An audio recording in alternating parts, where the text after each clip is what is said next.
This video is about how I direct my training. What I mean by that is, what am I looking for in my training? What do I want from my training? How do I organize it so that I cover all those points? Um, yeah, and again, these are just suggestions. These are what I do. Hopefully, they help give you ideas or help give you some kind of context for what I'm doing, what I'm looking for, and what a lot of people are doing and looking for. If you're just starting out, this might be a good way to organize your training and think about it this way. So for a long time, I'll go over a little bit of what I did and how it's kind of morphed into what I do now. So for a long time, it was just workout of the day, one workout, one Metcon, metabolic conditioning workout.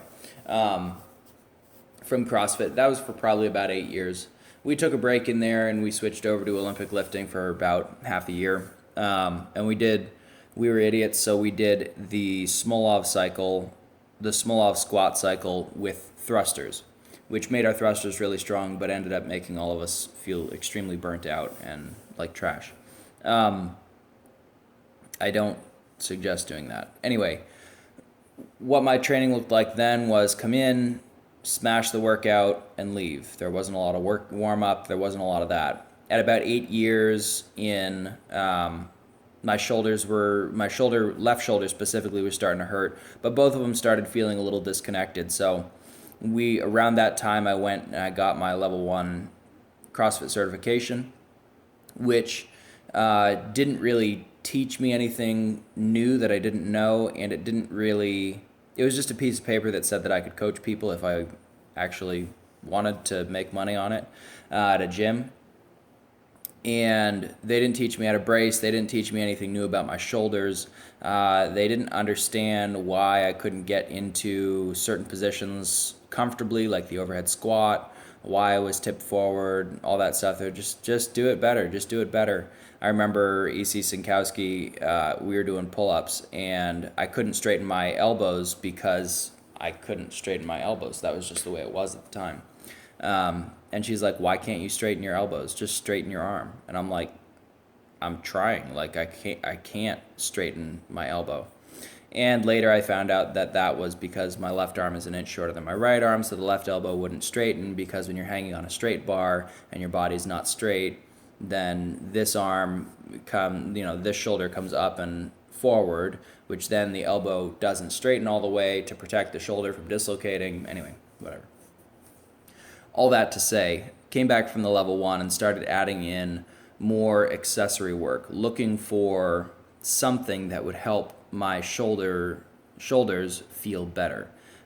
So we started doing accessory work kind of half-heartedly, not really understanding what we were doing and why we were doing it.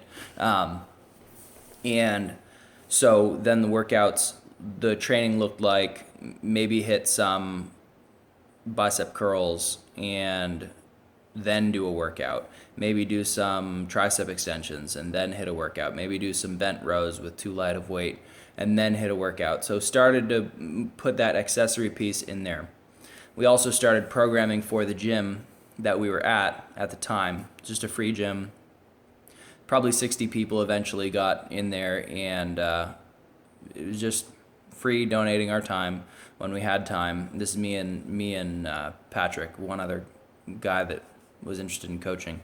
There were a few other people that were interested in coaching, but they were a little challenged by me and Patrick, or Patrick and really me more specifically, and so they never really added to it.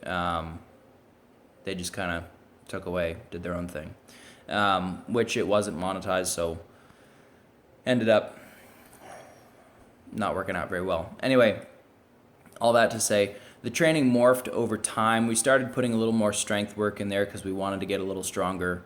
And as we started moving away from a lot of sumo deadlift high pulls and snatching, we took the snatching and made it more, we really started programming a lot more Olympic lifting instead of in a metabolic conditioning atmosphere and more of a strength atmosphere. So, 5 sets of 3 of snatch, or, singles or EMOMs, every minute on the minute. And this was inspired by Rich Froning and stuff like that. If you look at his programming at CrossFit Mayhem, we did a lot of that, and I think Patrick switched back to that just because it's Rich has some pretty nice complete programming. Even his free stuff is pretty good. If you're just looking for a metabolic conditioning workout with maybe some strength thrown in. Anyway, my workouts kind of deviated. I started doing a lot more sandbag work. I started doing a lot more rope pulls for my shoulders because this is progressing through the years. So this is probably about 10, 12 years in. This is probably about 10 years in because we're about 13 years in right now. Anyway, at about 10 years, the StrongFit thing really kicked off. He did a Barbell Shrugged podcast in 2015. And that was really where everything kind of came together and kind of felt like it was that Julian and the StrongFit group were really trying to help people out and fix their broken shoulders and fix their broken knees and broken backs and whatever it was that they had done to themselves doing CrossFit, balls to the wall for however many years. And it's progressed significantly farther than that.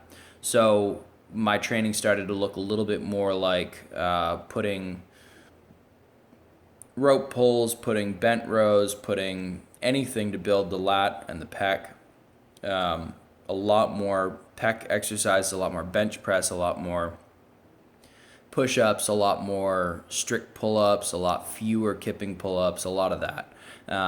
Trying to rebuild the structure. And then it progressed, and then we'd still keep the Metcons going because that is a great way to stay lean, and we all wanted to be able to move and be fit.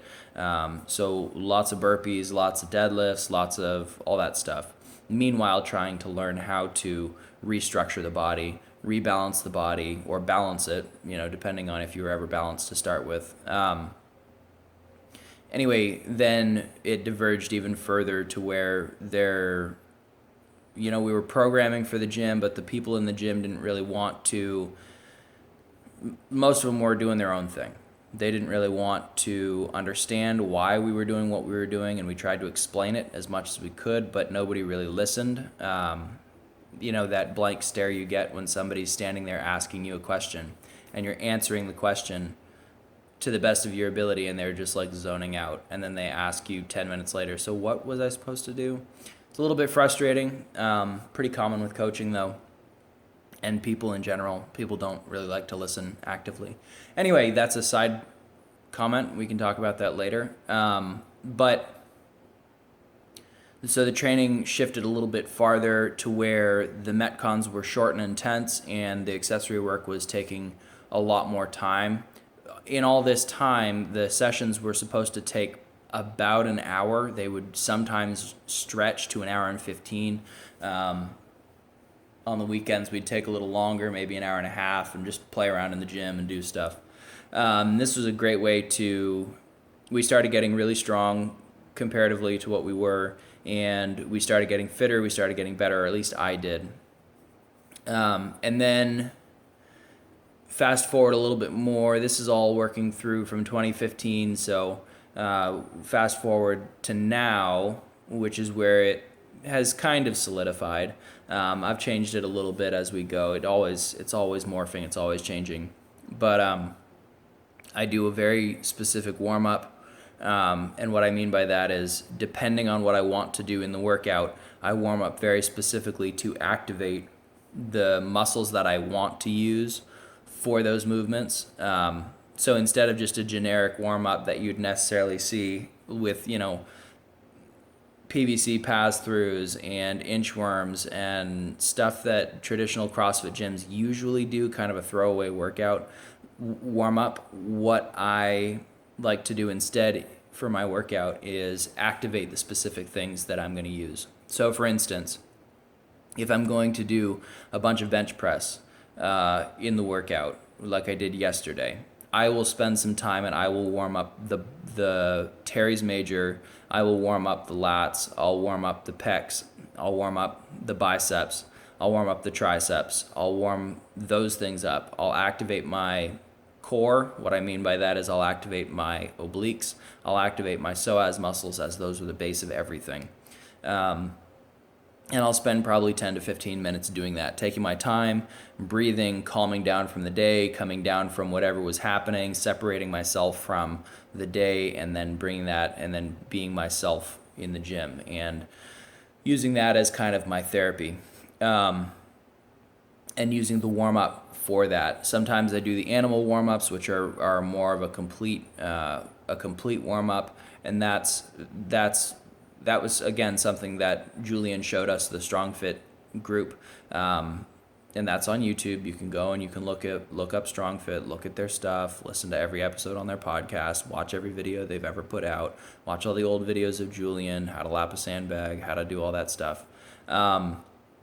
Those are very, very useful, and they still are very, very useful. They continue to be very current. They continue to be, when he puts a video out about something, it's very rare that it's not useful or continuing for years to come. The value that they provide is amazing.